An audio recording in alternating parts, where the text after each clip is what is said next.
Talking Trees with Lily and Jad. Welcome to Talking Trees Recap, your weekly journey through the diverse world of tree science and nature conservation. This week, our stories span a wide spectrum of topics, from studies on tree physiology and growth, exploring how seaweed extracts and soil structure shape development, to discussions on tree care practices and the balance between safety and the benefits trees provide. Join us as we revisit these compelling narratives that highlight the challenges and wonders of our natural world. Hey everyone, and welcome back for another deep dive. This week, we're taking a look at a whole week's worth of episodes from Talking Trees. I mean, we're talking everything from the real nitty-gritty of soil science and how roots grow, all the way to those bigger picture issues like, how do we manage risk with trees? Right. Even the economic fallout when you've got those nasty phytophthora pathogens, causing problems. Yeah, that was a good one. Yeah.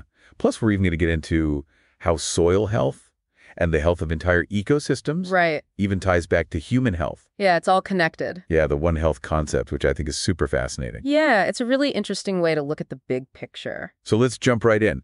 Monday's episode kicked off focusing on how to grow strong trees, which, come on. Yeah, that's the foundation of what we do. Yeah, it's like arboriculture 101. Absolutely. But they got into some interesting research on seaweed extract, specifically how extracts from Ascophyllum nodosum can really give seedlings a boost. Yeah, that common study was pretty cool. They tested different doses of that extract, and it looks like it actually has a measurable impact on how well those seeds germinate and how much the roots grow. Oh, wow. Which is pretty amazing when you think about it. Something as simple as seaweed extract could really help us improve how well new trees get established, especially in those tough urban areas and planting sites that are already stressed. Exactly. It's like giving them a little extra help to get going. Exactly. And speaking of roots, Monday's episode also went deep on root systems and how soil structure plays a role. Yeah, that one got pretty technical. It did. But really interesting. Yeah. Giuliani's team did some research comparing how different plant roots grow in different soils.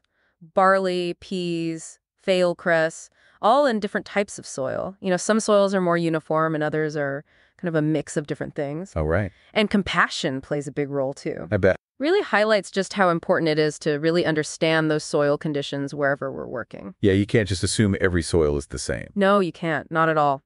To wrap up Monday, Talking Trees did a nice refresher on basic tree biology. Yeah, always good to revisit the fundamentals, even for us seasoned pros. Right. This field is always changing, new research coming out, new best practices to learn.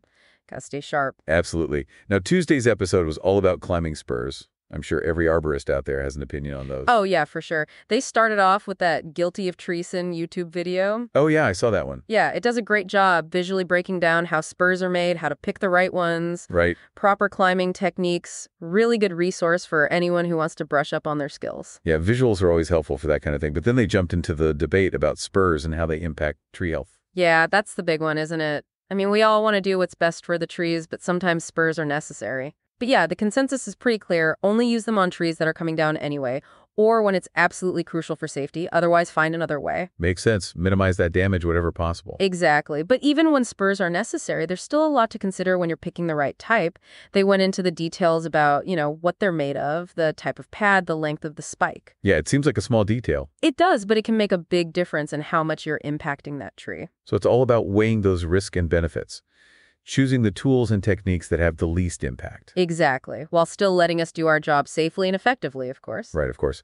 On Wednesday, Talking Trees shifted gear to the big picture tree risk management. Yeah, that was a good one. Really got into how do we balance public safety with all the amazing things trees bring to our communities. And to the environment. Right, to the environment. It's a balancing act, for sure. We have to make tough decisions sometimes. Yeah, and that's where a solid risk assessment framework comes in. They actually walked listeners through one in the episode. Yeah, that was helpful, breaking down the steps, how you identify potential hazards, figure out how risky they are, and then make good decisions about how to manage them. They even used some real-world scenarios to show how it works in practice. Yeah, everything from trees on private property to what about those big trees in public parks? Yeah, good stuff. Definitely things that we all deal with. For sure. Okay, so speaking of real-world challenges, Thursday's episode took us deep into the world of pathogens, specifically phytophthora. Yeah, and they didn't shy away from the economic side of it.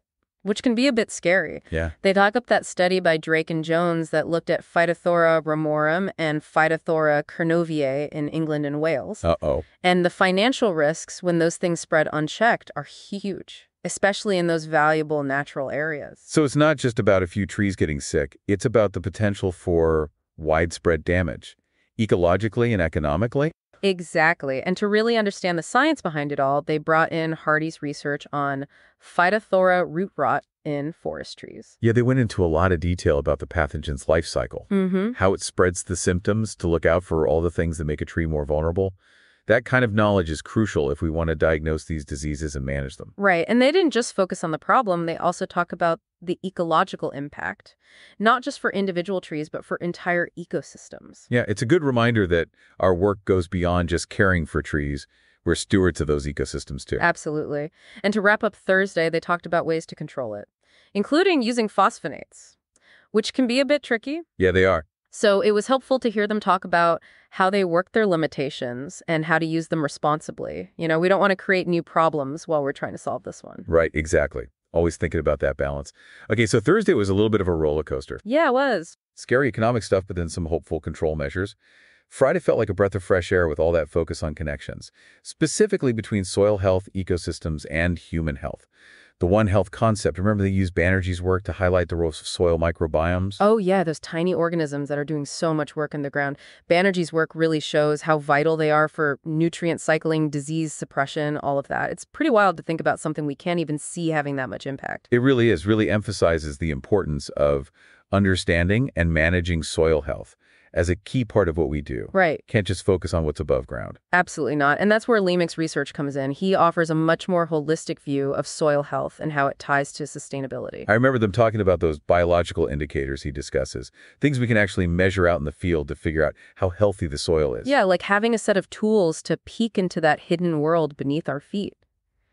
Fascinating stuff. So cool. And then Lehman takes it even further, connecting soil health to the bigger picture: food production, water quality, human health. Right. It's all connected. It really is. They did a great job of connecting those dots, showing how healthy soil supports healthy ecosystems, which then support us. It's a beautiful cycle, and it's a great reminder that our work as arborists is a part of something much bigger. It really is. They also mentioned some of the things that can hurt a soil health: unsustainable land use, pollution, climate change. Yeah, important things to be aware of, especially with all the environmental challenges we're facing. For sure. Speaking of challenges, Saturday's episode took us all the way to Spain to look at something that often gets overlooked: public perception of tree conservation. Yeah, they featured a study that asked a really interesting question. Do people think it's more important to protect biodiversity or to utilize natural resources? Tough question. It is. And to get at that, they did a survey to see how much people support different conservation measures, even those that might mean restricting property rights or development. Wow. Yeah, big questions. So what did they find? Well, it turns out people in Spain are pretty committed to conservation, which is encouraging. That's good to hear, but I'm guessing it wasn't all good news. Right. They also found a pretty big communication gap between the experts and the public. What do you mean? Well, people care about trees and nature, but they don't always understand the science behind the conservation efforts or why we do certain things. Ah, so we've got some work to do. They do. If we want people to support conservation, we need to do a better job of explaining the why. I agree. Why are we making these recommendations? How does tree health connect to all these other things that people care about? We got to connect those dots. We do, so it sounds like arborists have an even bigger role to play here. Right. We're the ones on the front lines interacting with clients, with communities. We have a chance to educate people about trees and the science behind what we do. We're like tree ambassadors. We are. And if we can effectively communicate the value of trees, the need for conservation, we can start to bridge that gap between what the experts know and what the public understands. It's about empowering people to become advocates for the trees, too. Exactly. Wow, what a week. So many great topics covered, really relevant to our work as arborists. So as we wrap up our deep dive into talking trees, I think it's safe to say that we've gotten a lot out of it. We have lots of great information, lots of different perspectives on the world of arboriculture. We explored all the science behind growing strong trees, how to communicate the value of trees to people. It's been a great journey, and I hope everyone listening got something out of it, too. Me too. Knowledge is power, right? It is. The more we learn, the better we can care for trees and those ecosystems they support. So keep asking those questions, keep learning, keep sharing that passion for trees. And join us next week for another deep dive. Until then, happy tree climbing, everyone. Thank you for joining us on this week's Talking Trees Recap. We've journeyed through a diverse landscape, from exploring tree physiology and the impact of seaweed extracts and soil structure on growth, to balancing tree care practices and tackling forest health challenges posed by pathogens. We've also reflected on the vital link between healthy soil and overall well-being, and considered society's evolving attitudes toward protecting endangered flora, alongside the importance of effectively sharing scientific insights. If you enjoyed today's episode, be sure to subscribe for the full series at www.herohero.co/talkingtrees. Until next time, keep nurturing the green that sustains us.